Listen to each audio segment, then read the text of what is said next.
یک قاری نوجوان رو میخوام دعوت بکنم، جناب محمد مهدی طاهری عزیزم رو تشویق بکنم. سلام محمد مهدی جان. سلام علیکم. عیدت مبارک عزیزم. سلام. بفرمایین خوش آمدین. برای اینکه انرژی بگیره دوباره تشویقش بکنید محمد مهدی رو.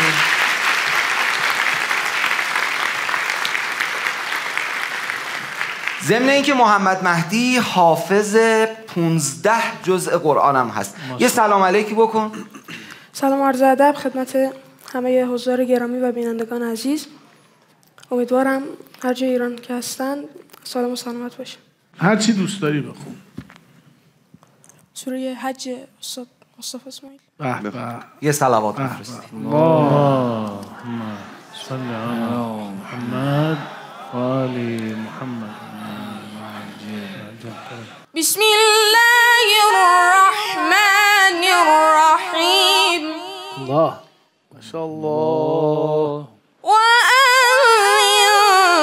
في الناس بالحج ياتوك رجالا وعلى كل ضامر. يا سلام سلم. الله الله الله الله.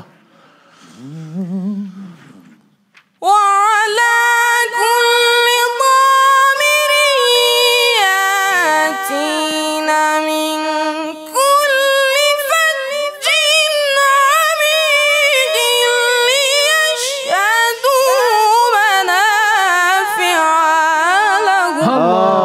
بارك الله. نعم نعم نعم بارك الله.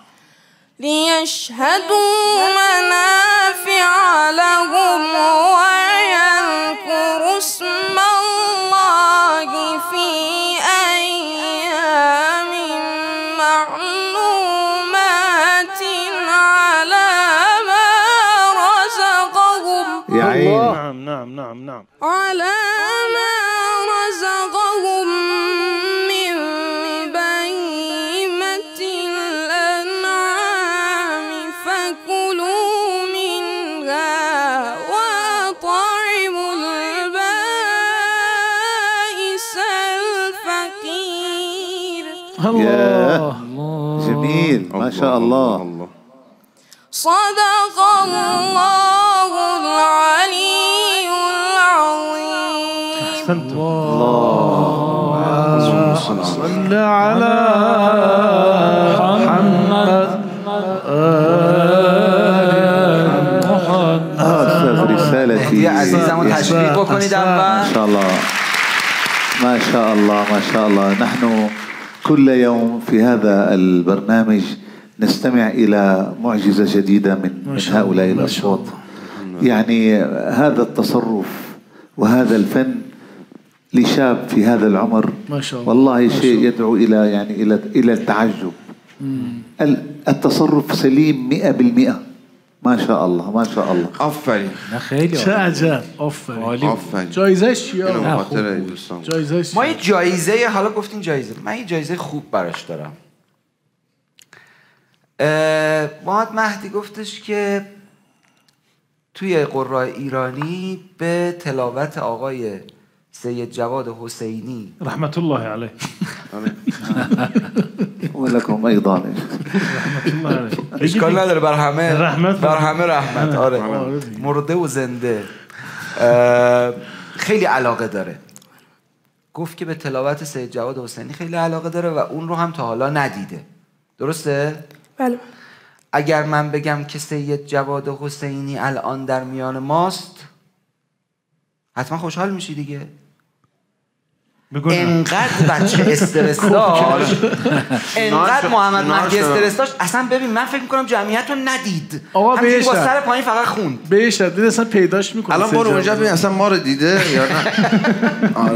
محمد مهدی بله. از اینجا یه نگاه بکن ببین سید جواد رو میبینی؟ اینجا رو یه نگاهی بکن.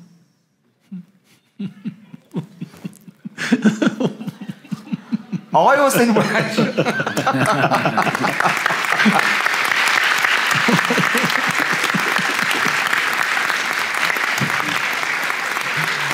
بیا به استرسش این حال آقا ببین ایشون خیلی به شما علاقه داره و الان اولین باره که داره شما رو میبینه. آقای حسینی خیلی خوب خوندی. حامد یاد بگیر. سید بهش گفت خیلی خوب خوندی.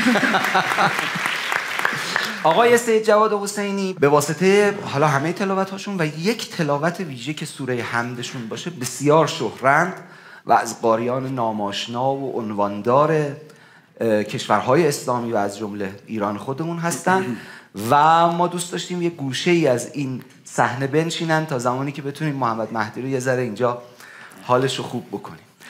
بفرمایید. بفرمایید. محمد مهدی تو هم بیا اینجا کنار ما بایست. همینجا. ولی خیلی صحنه جالبی بود وقتی دید یه دفعه. آسد جوادی سلام علیک بکنیم. بسم الله الرحمن الرحیم. عرض سلام و ادب دارم محضر حضار محترم، اساتید بزرگوار و همچنین بینندگان عزیز. میخوام خدمت آقای طاهری عزیز عرض بکنم که اصلا افتخاره برای من این که ایشون رو زیارت کردیم با این صدای زیباشون، البته با احترامی که به نظر اساتید میذارم. واقعا لذت بردم از تلاوت ایشون و برای من افتخار هست که امروز ایشون رو زیارت کردم حقیقتا. سید جان موافقی که محمد مهدی بشینه شما میخواین تلاوت بکنین؟ بله با افتخار. محمد مهدی برو جای آسد جواد بشین. سید جان خوش اومدی. که عینک زده. آره عیدت هم مبارک. محمد مهدی یه بار دیگه تشریف دارم حرف میزنم.